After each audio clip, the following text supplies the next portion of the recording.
और आज ज़माना ऐसा आ गया कि रोज़ाना जब यहाँ बैठते हैं तो 5-10 केस ऐसे आते हैं कि किसी की तो शादी टूट गई, किसी की लड़की घर से चली गई, कोई लड़का कहना नहीं मानता, कोई लड़का शादी करा के कहता है मैं लड़की को नहीं लेके आऊँगा। अब माँ बाप परेशान। हालात ऐसे हैं कि रोज़ाना नई से नई समस्या।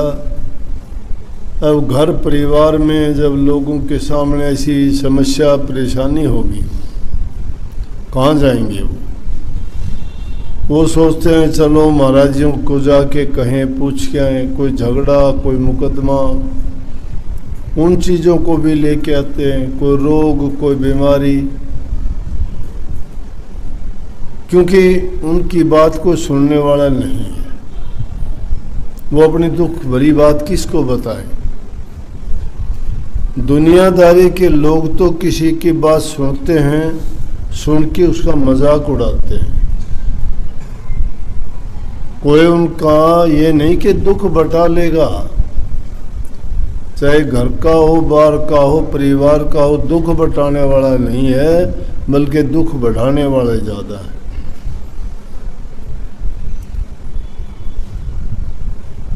अब जब ये हालात है समाज की, सब लोग जानते भी हैं, समझते भी हैं, सुनते भी आए हैं, और नहीं तो इतनी बात ज़रूर है, ऐसे जो ये कर्म देखते हैं तो लोग कह ज़रूर देते हैं कि कलयुग है। अब कलयुग क्या है कि हर काम में देखोगे कलयुग है। झूठ का बोलबाला है, लोगों के दिलों में कपट भरा हुआ है, जबान पे कुछ होता है, मन में कुछ होता है, दिखावा कुछ करते हैं, करते कुछ हैं। विश्वास और यकीन नहीं रहा किसी का भी। भाई भाई का यकीन नहीं करता, बेटा बाप का नहीं करता, सास बहू का नहीं होता, पति पत्नी का भी नहीं। ये हालात है कि नहीं है। घरों में लड़ाई है, झगड़ा है, सत्संगों में आते हैं, मंदिर मस्जिदों में जाते हैं मत्था टेकने के लिए, फिर शांति कायम क्यों नहीं होती? फिर भी ये बुराइयां दिलों में क्यों है, क्यों नहीं निकालते? गुरु से नाम ले लिया, तुम पार उतर गए क्या? नाम लेने से तुम्हारा हो गया कल्याण? नाम जो ले लेता है उसका तो सारे दुख दूर हो जाते हैं। कबीर साहब कहते हैं हमारे सारे दुख बिसर गए, सतगुरु की हमने शरण ली। सारे दुख बिसर गए। सारे दुखों में कौन से दुख आ गए? शारीरिक दुख भी दूर हो गए, मानसिक दूर हो गए और आत्मिक भी दूर हो गए। 3 तरह के तो रोग हैं।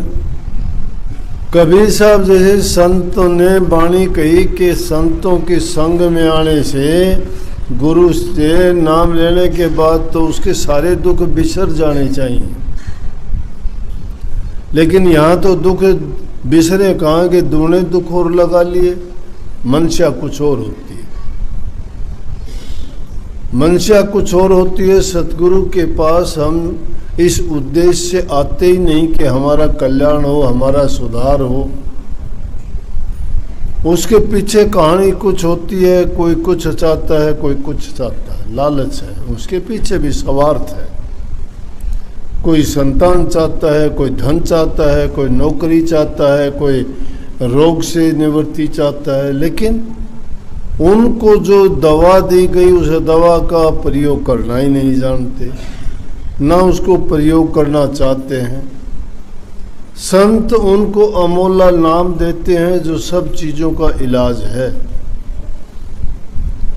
उसको पाके आदमी के शारीरिक भी, मानसिक भी, आत्मिक भी सब दुख दर्द जितनी भी परेशानियां हैं सब दूर भाग जाती है। परंतु क्यों नहीं भागती? मन उन्होंने गुरु को नहीं दिया, दुनियादारों को दे रखा है। संसार के पदार्थों में लिप्त हैं वो, इंद्रियों के भोगों के स्वाद के आशिक हैं वो, नाम के आशिक नहीं हुए। अगर नाम से प्रीति होती, गुरु से प्रीति होती तो दुनिया की चीज उनको कर सकते हैं। अरे नाम की प्रीति तो मीराबाई की हुई थी, घर वंश प्यार सब छोड़ दिया, सबको सामने खुला होके कह दिया कि नहीं, मुझे कोई लोक लाज नहीं है। तुम्हें लोक लाज होगी, मैं तो घुंघरू बांध के भी नाचूंगी। ये जाति पाति कुल बढ़ाई धन संपत्ति, ये वंश परिवार नातेदार, ये मेरा क्या करेंगे? कौन मेरा मददगार है दुनिया में? कौन किसका मददगार है? मतलब के मददगार हैं।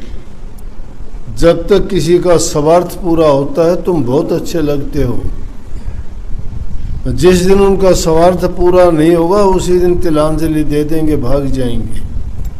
कोई साथी नहीं, साथी मतलब के, साथी अपने हित के, साथी अपने सुख के। सुख के सब साथी, दुख में ना कोई।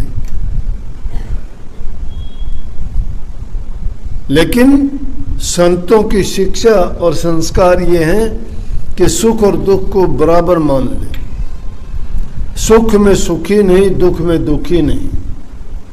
सुख आता है तो परमात्मा का शुक्राना करना चाहिए कि शुक्र मालिक तेरा कि तुमने ये सुख दिया। लेकिन गाफिल होने की बात नहीं है, वो भी चला जाएगा, सुख रुकता नहीं है। दुख आए तो उसमें भी घबराना नहीं। उस टाइम में आदमी को पुकार करनी चाहिए, अर्ज करनी चाहिए, प्रार्थना करनी चाहिए कि मालिक ये दुख की घड़ी है, इसको टालना, विचलित ना हो। हमने सीखा है, संतों की शिक्षा ये है।